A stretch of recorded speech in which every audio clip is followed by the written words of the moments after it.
Hi friends, நான் இன்றைக்கி வந்து எக் ஃப்ரைட் ரைஸ்க்கு வந்துட்டு பூண்டு, குடமிளகா, கேரட்டு, முட்டைக்கோசு, அதே மாதிரி வெங்காயம் எல்லாம் குட்டி குட்டியாக கட் பண்ணி எடுத்து வச்சுருக்கேன். அப்புறம் வந்து சாதத்தை வந்து உதிரியாக வடித்து வச்சுருக்கேன். இது வந்து பாசுமதி ரைஸ். நீங்கள் வந்து எந்த ரைஸ் வேணால் யூஸ் பண்ணிக்கலாம். ஆனால் பாசுமதி ரைஸ் போட்டால் ரொம்ப நல்லாயிருக்கும். அண்ட் அதுக்கு வந்து தேவையானது green sauce and green chilli sauce and soy sauce use பண்ணுறேன்.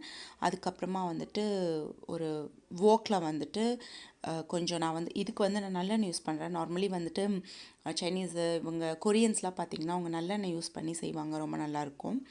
ஸோ நான் வந்து இதில் யூஸ் பண்ணுறது நல்லெண்ணெய் வந்து எண்ணெய் சூடாகணும். கண்டிப்பாக சூடானதுக்கப்புறமா அதில் வந்து முட்டை ஒரு 5 முட்டை வந்து உடச்சி அதில் ஊற்றிட்டு எடுத்தோடனே கிளறக்கூடாது. கொஞ்சம் விட்டு அது குக் ஆனதுக்கப்புறம் கிளறினிங்கன்னா கொஞ்சம் உங்களுக்கு பீசஸ் வந்து பெருசாக கிடைக்கும். அதுக்காக ஃபஸ்ட்டு உடச்சி ஊற்றிடுறோம். முட்டை வந்து ஓரளவுக்கு குக் ஆனதுக்கப்புறமா நம்ம அதை வந்து மெதுவாக கிளறி விடுறோம். அப்போ உங்களுக்கு பெரிய பெரிய பீசஸ் கிடைக்கும். ரொம்ப குட்டி குட்டியாக இல்லை, ஊற்றின உடனே கிளறினா குட்டி குட்டியாக ஆகிடும். அதனால் இப்போ பாருங்கள், ஃபுல்லாக கிளறியாச்சு. இதை எடுத்து நம்ம ஒரு பிளேட்டில் தனியாக வச்சுக்கலாம். அதுக்கப்புறம் அதே வாக்கில் வந்துட்டு நம்ம வந்து மற்ற வெஜிடபிள்ஸ் எல்லாம் போட்டு நம்ம கிளற போகிறோம். இப்போ திருப்பி இன்னும் கொஞ்சம் எண்ணெய் ஊற்றிக்கிறேன்.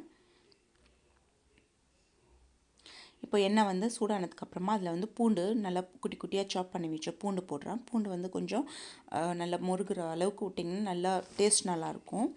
பூண்டு போட்டதுக்கு அப்புறமா அதில் வந்துட்டு கேரட்டையும் குடமிளகாவையும் நான் ஆட் பண்ண போகிறேன். கேரட்டை வந்து நீட்டு வாக்கில் கட் பண்ணி வச்சுருக்கேன். நீட்டாக கட் பண்ணது, அப்புறம் குட்டி குட்டியாக கட் பண்ண குடமிளகா எல்லாத்தையும் போட்டிருக்கேன்.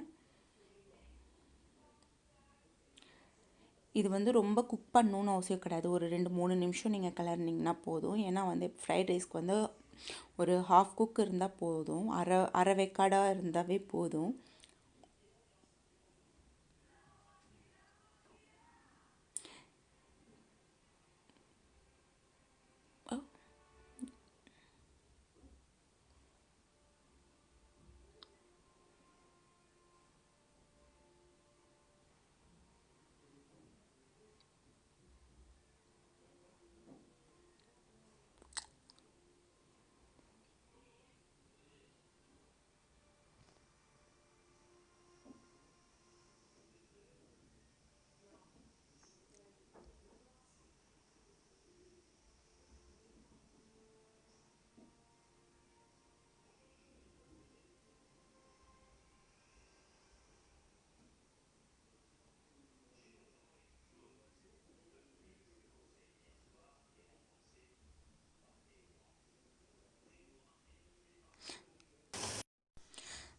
வெங்காயம் கோஸ் எல்லாம் வதங்கினதுக்கு அப்புறமா வந்துட்டு நம்ம அதிலே வந்துட்டு இப்போ சோய் சாஸ் கொஞ்சம் ஆட் பண்ணுறோம்.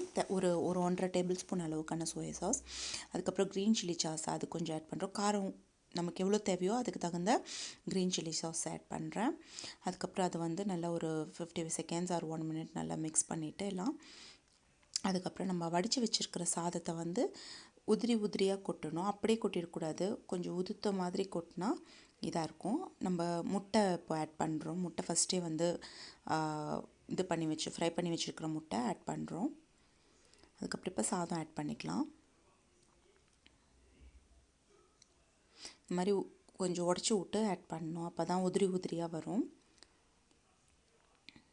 வடிக்கும் போதே ஒரு 80% குக் ஆகுற மாதிரி வடிச்சிங்கன்னா நல்லாயிருக்கும். நீங்கள் ரொம்ப குழைய குக் பண்ணிட்டா உதிரியாக வராது. ஃப்ரைட் ரைஸ் வந்து இப்போது ரெடி. இப்போ இதுக்கு மேலே வந்து கொஞ்சம் வந்து மிளகு வந்து தூள் போட போகிறோம். மிளகு க்ரஷ் பண்ணி போட போகிறோம். இது இல்லைன்னா நீங்கள் உரலில் கூட இடித்து கூட மேலே போட்டுக்கலாம், இல்லை தூள் இருந்தாலும் போட்டுக்கலாம். உங்களுக்கு இன்னும் எக்ஸ்ட்ராவாக ஸ்பைஸ் வேணும்னா கொஞ்சம் மிளகாத்தூள் கூட போடலாம். பட் இதே நல்லாயிருக்கும். ஏன்னா நம்ம க்ரீன் சில்லி சாஸ் ஆட் பண்ணியிருக்கோம். ரொம்ப டேஸ்ட்டாக இருக்கும். ரொம்ப சிம்பிள். நம்ம ஹோட்டலுக்கு தான் போகணுன்னு இல்லை. ட்ரை பண்ணி பார்த்துட்டு கீழே கமெண்ட்ஸில் சொல்லுங்கள் ஃப்ரெண்ட்ஸ். Bye all.